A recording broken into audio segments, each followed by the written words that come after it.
So, ladies and gentlemen, welcome, guys. Today we are reading mass spectrometry.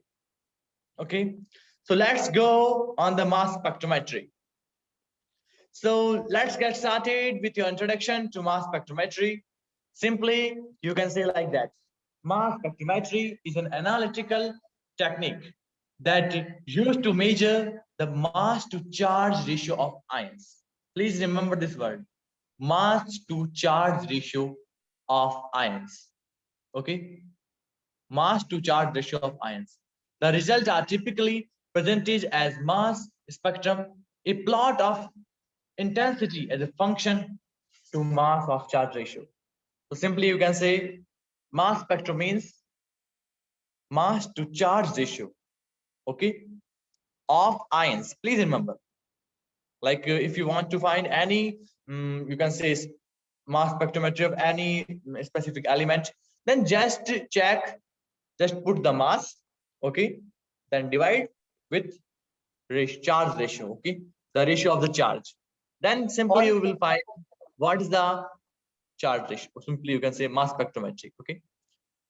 Now we are going mass spectrometry, also refers to as mass spec. Spec is a short form of spectrometry. Okay. So mass spectrometry also refers as mass spec. It is an analysis. Okay. It is an analytical technique becoming increasingly important in bioscience research. I think you know, like there are so many research are going on. Okay. And as we already completed one research in method of research, and there are two type of research: qualitative and quantitative research.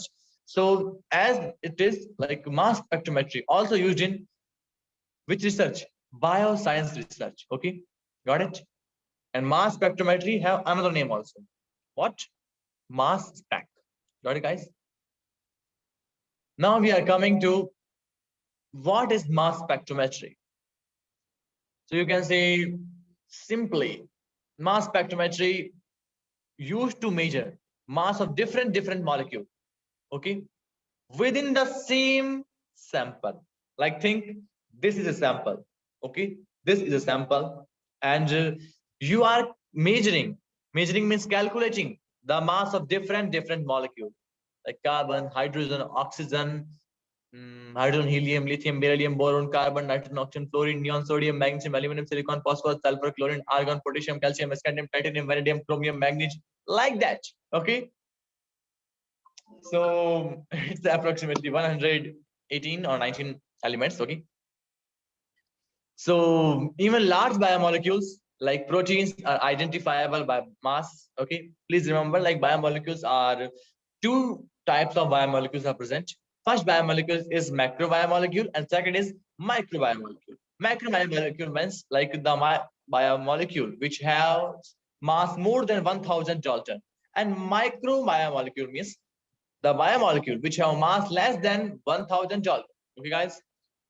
So we are talking about large. Large means macrobiomolecule. Got it, guys?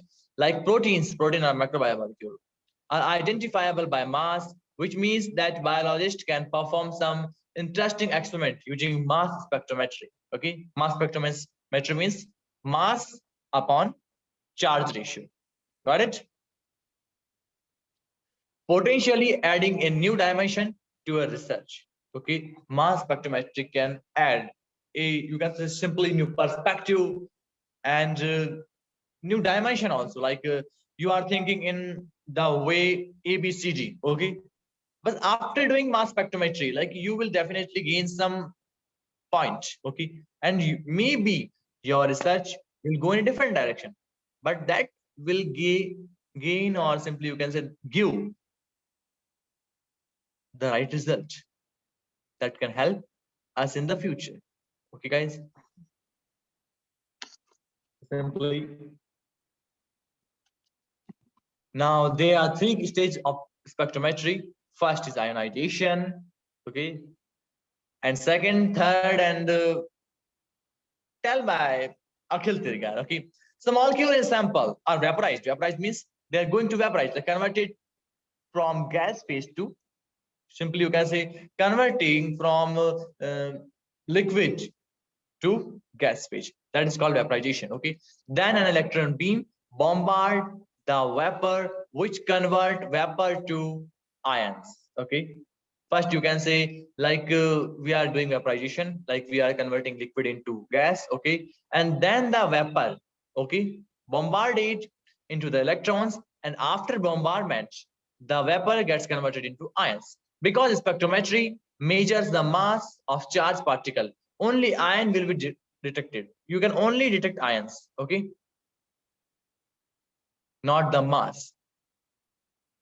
And neutral molecule will not seen. Ions can be created by giving electrons, okay, because simply each and every, like so many molecules are neutral. That's why when we give electron, then they are charged, and when they are charged, then they are, these are called as ions. Simple. To a molecule, producing positive or negative charge ion, okay, or taking electron away from a molecule, producing a positive charge ion. Like if you are giving an electron, then it means negatively charged. Okay. If you are taking an electron, then you can see positively charged. Simple, short and sweet. So now we are going to take a look. That is the mass spectrometry, actually. Okay. So that is a sample. You can say that is the starting part. Okay. And from that, you can get like a vapor. Got it? That is a liquid. Okay. And that you can say that is a type of heater, and that vaporize the sample, and that you can say these are the ion accelerator, okay, which give electrons, and that vapor is converted into what? Ions. Please remember it, guys. Okay. And after that, ion are simply going like this, but because of this magnet, okay, the direction of these magnetic field are deflected or changed, okay, and that's why their direction got changed, and they just came into that thing where simply you can say detector. Okay, please remember, like heavy will come here, and like which thing have heavy charge, that thing will come here, and which thing have less charge, that thing will come here. Okay, so now ladies and gentlemen, the second part is going to be described by Akhil Tirgar. Thank you, Divyapan Singh Rathod. Please share my screen. Okay. Every mass spectrometer consists of at least these three components. First, ionization sources, explained by Mr. Divyapan Singh Rathod. Second is mass analyzer. Third is non-detection system. Second portion is by acceleration and deflection. The ions are sorted according to mass in two stages, acceleration and deflection. Acceleration is simple attraction. The positive ions created in the ionization stage accelerate towards negative plates at a speed dependent on their mass. In other words, lighter molecules move quicker than heavier ones. Deflection is a magnetic which the ions are then deflected by a magnetic field, and the extent of deflection is again dependent on mass. So ions of different mass travel through the spectrometer at different speeds. Next slide, please. Reading the spectrum. First, you should notice that simply mass on the x-axis, but mass by charge ratio, where m is the mass and z is the charge. What the spectrometer actually measures is mass by charge ratio. Sound complicated, but it's not, because the majority of the ions produced during MS have a charge of 1. Mass by charge ratio is normally equal to the mass of molecule simple.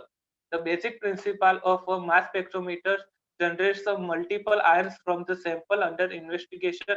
It then separates them according to their specific mass to charge ratio and then records the relative abundance of each ion type.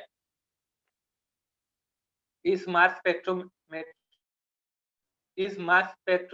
worth it? Yes, mass spectroscopy provides accurate weight measurements for your biomolecules, which can be used to give a good estimate on the purity of the sample, whether there one or more molecular spices in your sample and what ratio those spices are in. Monitor reaction sequence, amino acid and oligonucleotides, as well as give information on protein structure. Identify and quantify sample. Next slide, please. Next portion will continue Mr. Yashresh Shekhari. So that is the like image which is simply used in that simply you can say that scientist. Okay, this instrument is mass spectrometry. Please remember it. Okay. Okay. Where it was used? I think. Sir, what is the purpose of mass spectrometry? Can you describe it, sir, please? Yeah, why not? I will tell it. So simply you can say mass spectrometry is an analytical tool useful for measuring the mass to charge ratio. Okay. These measurements can often be used to calculate exact molecular weight of a sample component as well. Okay. When you have to measure exact molecular weight, then you will use this. Got it, guys? So now, Akhil, please come. Not Akhil, sorry.